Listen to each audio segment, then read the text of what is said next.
Hello students, welcome back to our YouTube channel Study Point. তোমাদের হয়তোবা মনে আছে যে আমরা লাস্ট ভিডিওতে আলোচনা করেছি হিউম্যান বডিতে মাইক্রো অর্গানিজমরা কী কী ডিজিজ সৃষ্টি করতে পারে।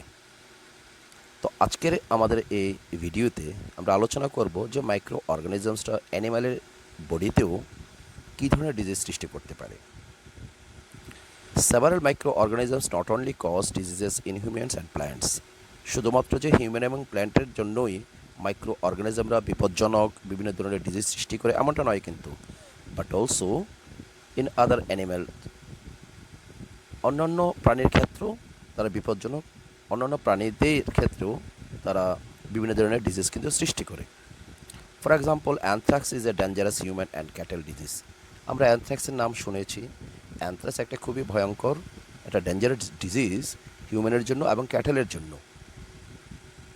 এছাড়াও foot and mouth disease of cattle is caused by a virus. এছাড়াও অ্যানিম্যালের মুখে এবং পায়ে যে ডিজিজ হয়, যে রোগ সৃষ্টি হয়, এর জন্য কিন্তু virus responsible. Disease causing মাইক্রোঅর্গানিজমস in plants. Several microorganisms cause diseases in plants like wheat, rice, potato, sugarcane, orange, apple and others. তাহলে কি বোঝা গেল যে মাইক্রো অর্গানিজমসরা শুধুমাত্র ডিজিজ সৃষ্টি করছে হিউম্যান বডিতেই নয়, অ্যানিম্যাল বডিতেও, পাশাপাশি তারা প্ল্যান্টেও বিভিন্ন ধরনের রোগ সৃষ্টি করে। This diseases reduce the yield of crops. এতে করে হয় কি, যখন কোনো একটা প্ল্যান্ট কোনো একটা মাইক্রো অর্গানিজম দ্বারা অ্যাফেক্টেড হলো, তখন তার গ্রোথ কমে যাবে এবং তার উৎপাদনশীলতা, প্রোডাকশনও কিন্তু রিডিউস হয়ে যাবে। They can be control by the use of certain chemicals which kill the microbes.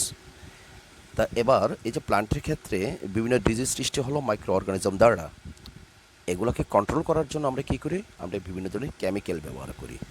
Chemical কেন ব্যবহার করি? টু কিল দ্য মাইক্রোবস, যেন প্রাণগুলোকে বাঁচানো যায়। এখানে উপরের টেবিলে দেখো তোমরা, টেবিল নাম্বার 2.2-তে এমন কিছু কমন প্ল্যান্ট ডিজিজের নাম উল্লেখ করা হয়েছে এবং কোন কোন micro organisms R responsible for causing the disease এটার নামও দেওয়া হয়েছে, মোড অফ ট্রান্সমিশন এবং এই ডিজিজগুলো কীভাবে স্প্রেড করে, এবং ফিগার্স, কিছু ছবি দেওয়া হয়েছে যে এই ডিজিজ দ্বারা আক্রান্ত হওয়ার পর প্ল্যান্টের কেমন হয় দেখতে প্ল্যান্টগুলো। ঠিক আছে,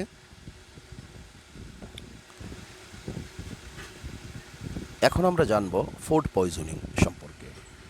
তোমরা জানো ফুড আমাদের খুবই প্রয়োজন। কেন প্রয়োজন? For our growth, for our survival. Food is important. Food সবারই ইম্পর্ট্যান্ট। অ্যানিম্যালের জন্য ফুড ইম্পর্ট্যান্ট, প্লান্টের জন্য ফুড ইম্পর্ট্যান্ট, আর হিউম্যান বিংসের জন্য তো ফুড ইম্পর্ট্যান্টই। তো কিন্তু এই ফুডই কিন্তু কখনো কখনো আমাদের জন্য বিভিন্ন প্রকারের রোগের কারণ হতে পারে, ইভেন আমাদের কিন্তু মৃত্যুও হতে পারে ফুডের কারণে, যদি এই ফুড কোনোভাবে পয়জনাস হয়ে ওঠে। আমরা এটা নিয়ে আজকে আলোচনা করব। Food poisoning could be due to the consumption of food spoiled by some micro organisms. তাহলে যেই ফুড আমরা কনজিউম করার পর আমাদের গ্রোথ হচ্ছে, আমাদের সার্ভাইভালের জন্য যে ফুড প্রয়োজন, সেই ফুড কীভাবে পয়জনাস হতে পারে? এটা তখনই হয় যদি কোনো মাইক্রো অর্গানিজম ফুডটাকে স্পয়েল করে দেয়। Micro organisms that grow on our food sometimes produce toxic substances. দেখো, তাহলে আমাদের কোনো ফুড আইটেমসের ওপর যদি মাইক্রো অর্গানিজম গ্রো করে যায়, তাহলে এগুলো কী করে, এরা টক্সিক সাবস্টেন্স কিন্তু প্রডিউস করে, এবং this make the food poisonous. যখন টক্সিক সাবস্টেন্স প্রডিউস করলো মাইক্রো অর্গানিজমগুলো, তখনই কিন্তু আমাদের এই ফুডটা পয়জনাস হয়ে ওঠে আমাদের জন্য, causing serious illness and even death. এবং এই ফুডটা যদি আমরা কনজিউম করি, তাহলে কিন্তু অনেক ধরনের রোগের সৃষ্টি হতে পারে আমাদের বডিতে, এমনকি মৃত্যু পর্যন্ত হতে পারে। So it is very important that we preserve food to prevent it from being spoiled. তাহলে বুঝতেই পারছি যে ফুড আমাদেরকে গ্রহণ করতেই হবে। আবার ফুড যেন মাইক্রো অর্গানিজম দ্বারা কোনোভাবে পয়জনাস না হতে পারে তার জন্য একে প্রিজার্ভ করতে হবে। কেন? যেন এটা নষ্ট হয়ে না যায়, to prevent it from being spoiled. কিসের দ্বারা? মাইক্রো অর্গানিজম দ্বারা। তো এটা খুবই ইম্পর্টেন্ট, মাইক্রো অর্গানিজম দ্বারা কিছুতেই যেন আমাদের ফুড নষ্ট হতে না পারে, পয়জনাস না হতে পারে, আমাদেরকে সেদিকটা লক্ষ্য রাখতে হবে। এর জন্য ফুডকে আমরা যথাযথভাবে কী করে নেব? প্রিজার্ভ করে নেব। Food preservation. দেখো, ফুড প্রিজার্ভেশনের ক্ষেত্রে আমি প্রথমে বলতে চাই, তোমরা হয়তো বা দেখেছো কোনো ময়েস্ট কন্ডিশনে যদি আমরা একটা ব্রেডকে রেখে দিই তাহলে কি হয়? দেখা যায় এই আনইউজড ব্রেডটা এর উপর ফাঙ্গাস কিন্তু অ্যাটাক করে ফেলে এবং micro organism spoil our food. Spoiled food emits, আচ্ছা যেটা বলছিলাম, তাহলে ফাঙ্গাস কিন্তু দেখা যায় কি এই যে ছেড়ে দেওয়া ব্রেডটা, যে ময়েস্ট কন্ডিশনে পরে রইল যে ব্রেডটা, এটাতে মাইক্রো অর্গানিজমস অ্যাটাক করে এটাকে নষ্ট করে দেয়। এইভাবে micro organism spoil our food.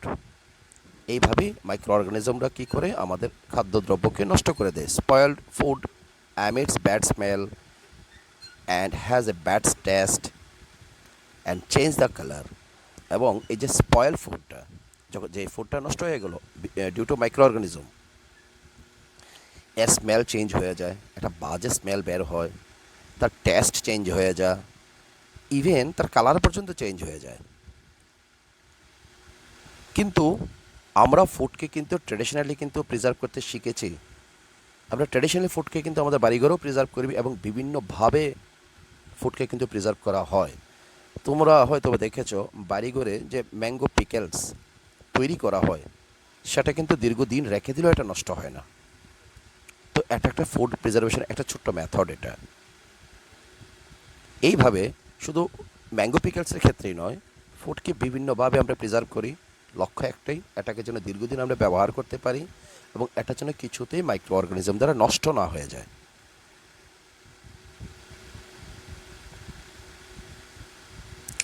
Chemical method আমরা ব্যবহার করি ফুডকে প্রিজার্ভ করার জন্য। Chemical method, salt and edible oils are the common chemicals generally used to check growth of microorganisms। Salt এবং এডিবল অয়েলকে ব্যবহার করে আমরা কি করি? মাইক্রো অর্গানিজমের গ্রোথটাকে বন্ধ করে দিই, চেক করে দিই যেন এটা বাড়তে না পারে। Therefore they are called preservatives. এবং এই সেই কারণ কেন সল্ট এবং এডিবল অয়েলসকে প্রিজারভেটিভ বলা হয়, কারণ এই দুটোকে ব্যবহার করে আমরা ফুডকে প্রিজার্ভ করি, ফুডকে মাইক্রো অর্গানিজমের অ্যাটাক থেকে রক্ষা করি, যেন ফুডটা দীর্ঘদিন ভালো থাকে, এটা যেন আমরা কনজিউম করতে পারিও ইন ফিউচারে। এর জন্য সল্ট এবং এডিবল অয়েলস এদেরকে প্রিজারভেটিভ বলা হয়। We add salt or acid preservatives to pickle to prevent them from the attack of microbes. তাহলে আমরা কী করি? সল্ট এবং অ্যাসিডকে আমরা ব্যবহার করি পিকেলসের সাথে, যেটা পিকেলগুলা মাইক্রো অর্গানিজমের অ্যাটাকটাকে প্রতিহত করতে পারে, স্টপ করে দিতে পারে কিংবা প্রিভেন্ট করে দিতে পারে। Sodium benzoate and sodium metabisulphite are common preservatives. তো সল্ট এবং এডিবল অয়েল সম্পর্কে জানলাম, এগুলো কমন প্রিজারভেটিভস। এছাড়াও সোডিয়াম বেনজোয়েট কিংবা সোডিয়াম মেটাবাইসালফেট এগুলোও কিন্তু preservatives. These are also used in the jams and squashes to check their spoilage. এগুলোকে ব্যবহার করে জ্যাম, স্কোয়াশ এগুলোকে প্রিভেন্ট করা হয় যেন স্পয়েল না হয়ে যায়। Preservation by common salt. আমরা বাড়িঘরে যে সল্ট ব্যবহার করি সেই সল্টকেও কিন্তু আমরা ব্যবহার করে আমরা ফুড আইটেমসকে প্রিজার্ভ করতে পারি। Common salt has been used to preserve meat and fish or for ages. তাহলে মিট এবং ফিশকে প্রিজার্ভ করার জন্য আমরা কমন সল্ট ব্যবহার করি। Meat and fish are covered with dry salt to check the growth of bacteria. তো এই মিট এবং ফিশকে আমরা কী করে দিই নিই? সল্ট দ্বারা কভার করে নিই, যেন ব্যাকটেরিয়ার গ্রোথকে এটা চেক করতে পারে। Salt is also use to preserve আমলা, র ম্যাঙ্গোস। সল্টকে যে শুধুমাত্র মিট এবং ফিশকে প্রিজার্ভ করার জন্য ব্যবহার করে এমনটা নয় কিন্তু। এছাড়াও আমলা, র ম্যাঙ্গোস এগুলোকে প্রিজার্ভ করার জন্য কিন্তু আমরা সল্ট, কমন সল্ট এটা আমরা ব্যবহার করি। বাড়ি ঘরে যে সল্ট আমরা ব্যবহার করি সেটাই common salt. Preservation by sugar, দেখো সুগার কিন্তু অ্যাভেলেবল, আমরা বাড়ি ঘরে অ্যাভেলেবল আছে সুগার। এই সুগারকেও আমরা প্রিজারভেটিভ হিসেবে কিন্তু ব্যবহার করতে পারি। Jams, jellies and squashes are preserve by sugar, এগুলোকে সুগার দ্বারা প্রিজার্ভ করা হয়। Sugar reduces the moisture content which inhibits the growth of bacteria which spoil food। তাহলে সুগার কী করে, যে ময়েশ্চারটা রয়ে গেছে এই ময়েশ্চার লেভেলটাকে এটা রিডিউস করে দেয়। এর ফলে ব্যাকটেরিয়ার বৃদ্ধিটাও হ্রাস পেয়ে যায় এবং সেটা আর ফুডটাকে স্পয়েল করতে পারে না। তাহলে বুঝতে পেরেছি সুগারকেও আমরা প্রিজারভেটিভ হিসেবে ব্যবহার করতে পারি। Preservation by oil and vinegar, oil আমাদের বাড়িঘরে অ্যাভেলেবল, ভিনিগারও বাড়িঘরে অ্যাভেলেবল আছে। এগুলোকে ব্যবহার করে কিন্তু আমরা অনেক ফুড আইটেমসকে আমরা প্রিজার্ভ করতে পারি।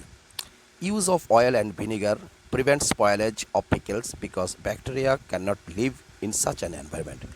আমরা যখন পিকেলের সাথে অয়েল এবং ভিনিগার মিশিয়ে দেব তাহলে এটা কিন্তু প্রিজার্ভ হয়ে যাবে, কারণ ব্যাকটেরিয়া এই এনভায়রনমেন্টে কিন্তু গ্রো আপ করতে পারে না। Vegetables, fruits, fish and meat are often preserved by this method. তাহলে আমরা একটু আগে জেনেছি ফিশ এবং মিটকে সল্ট, কমন সল্ট ব্যবহার করে আমরা প্রিজার্ভ করতে পারি। পাশাপাশি এখন জানলাম যে হ্যাঁ, ভেজিটেবল, ফ্রুট, ফিশ, মিট এগুলাকে অয়েল এবং ভিনিগার ব্যবহার করেও কিন্তু প্রিজার্ভ করা যায়। Heat and cold temperature. You must have observed your mother boiling milk before it is stored or used. এটা তো আমরা বাড়িঘরে সবসময় দেখি যে মিল্ককে বয়েল করে নেওয়া হয় এবং এতে করে এই মিল্ককে আমরা অনেকক্ষণ পরেও আমরা চাইলে ব্যবহার করতে পারি। এখন প্রশ্ন, কেন এগুলোকে বয়েল করা হয়? Boiling kills many micro organisms, boil করার ফলে অনেক ধরনের মাইক্রো অর্গানিজম যেগুলো আমাদের মিল্কে আছে কিংবা থাকতে পারে এগুলাকে মেরে ফেলে।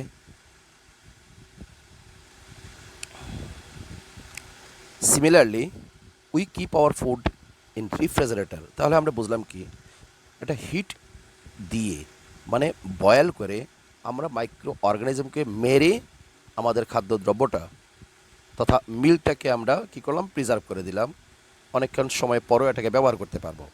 ইন দ্য সেম লাইন এবার আমরা অনেক সময় দেখা যায় কিন্তু আমরা বিভিন্ন খাদ্যদ্রব্যকে রেফ্রিজারেটরে রেখে দিই। কেন রেখে দিই? লো temperature inhibits the growth of microbes. এবার টেম্পারেচার যখন লো হয়ে যায় সেটা কিন্তু মাইক্রোবের গ্রোথটাকে কমিয়ে দেয়, সেটা বাড়তে পারে না, মাইক্রোবগুলো আর বাড়তে পারে না। তাহলে বোঝা গেল কি, আমরা বয়েলিং করে মাইক্রোবসকে হয় মেরে ফেললাম কিংবা রেফ্রিজারেটরে রেখে দিই, যেখানে এই লো টেম্পারেচারের কারণে মাইক্রোবসগুলো আর সংখ্যায় বৃদ্ধি পেতে পারে না, বাড়তে পারে না। Pasteurised milk can be consumed without boiling as it is free from harmful microbes. তোমরা পাস্তুরাইজড মিল্কের কথা জেনেছ আগে। পাস্তুরাইজড মিল্কটাকে যদি আমরা বয়েল নাও করি তবু সেটাকে কনজিউম করা যায়, কারণ এখানে কোনো হার্মফুল মাইক্রোবস থাকে না। আচ্ছা, পাস্তুরাইজড মিল্কটাই বা কি? The milk is heated to about 70 degree centigrade for 15 to 30 seconds. তাহলে দেখো পাস্তুরাইজড মিল্কটা কীভাবে তৈরি করা হচ্ছে। প্রথমত মিল্কটাকে 70 ডিগ্রি মানে 70 ডিগ্রি সেন্টিগ্রেডে 15 থেকে 30 সেকেন্ড আগে হিট করা হয় এবং and then suddenly chilled and stored. তারপর হঠাৎ করে কী করে, এটাকে ঠান্ডা করে দেওয়া হয়, করে সঙ্গে সঙ্গে স্টোর করে ফেলা হয়। By doing so it prevents the growth of microbes.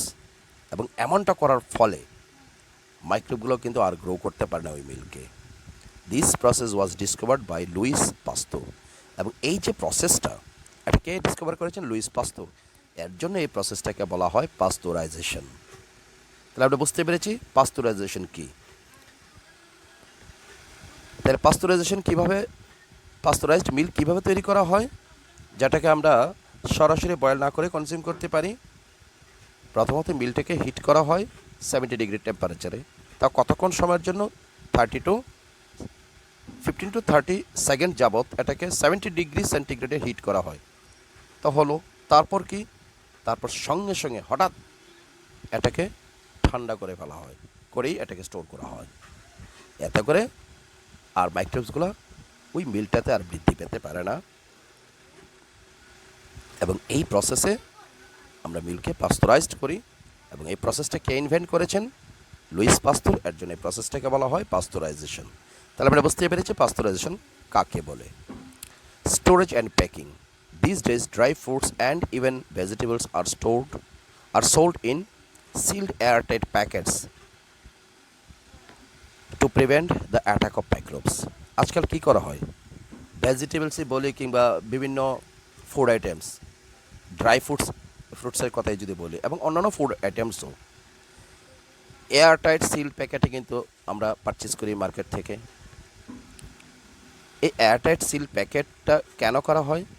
যেন কোনো মাইক্রোবস ওই ফুড আইটেমসগুলোকে অ্যাটাক করতে না পারে, ভিতরে প্রবেশ করে এটাকে অ্যাটাক করতে না পারে। তো এইভাবেও কিন্তু আমরা ফুড আইটেমসকে প্রিজার্ভ করি, দীর্ঘদিন যেন আমরা ব্যবহার করতে পারি। তাহলে আমরা বুঝতে পারলাম যে আমরা ফুড আইটেমসকে কীভাবে প্রিজার্ভ করব যেন মাইক্রোবসের অ্যাটাক থেকে এগুলোকে বাঁচানো যায়। আশা করি যে কন্টেন্ট আমরা আজকে আলোচনা করলাম তোমাদের ভালো লেগেছে এবং তোমরা বুঝতে পেরেছ। আমার সাজেশন অন্যান্য বারের মতো আবারও একই থাকবে। তোমরা এন্টায়ার কন্টেন্টটা যেটা আজকে আলোচনা হলো সেটা কয়েকবার গো থ্রু করো, এবং পসিবল কোশ্চেন কী হতে পারে তোমরা এগুলো নোট ডাউন করো। At the same time answer ওই প্যারাতেই পেয়ে যাবে, সে আনসারটাও নিজেরাই ডেভেলপ করো। আর যদি এখনও এই চ্যানেলটা তোমরা সাবস্ক্রাইব করে না থাকো, তোমরা প্লিজ সাবস্ক্রাইব দ্য চ্যানেলটাকে সাবস্ক্রাইব করো ভবিষ্যতে নিউ ভিডিও পাওয়ার জন্য। কারণ আমি রেগুলারলি তোমাদের জন্য ভিডিও তৈরি করে ইউটিউবে আপলোড করছি যেন তোমাদের কাজে আসে। আর যদি তোমাদের কোনো কমেন্টস থাকে, কোনো কোয়েরি থাকে, নিঃসন্দেহে তোমরা কমেন্ট বক্সে দিয়ে দেবে। তোমাদের কমেন্ট জানার পর আমরা পরবর্তী ভিডিও সেইভাবে গুছিয়ে নেব। তো ভালো থেকো, সুস্থ থেকো। Thank you once again.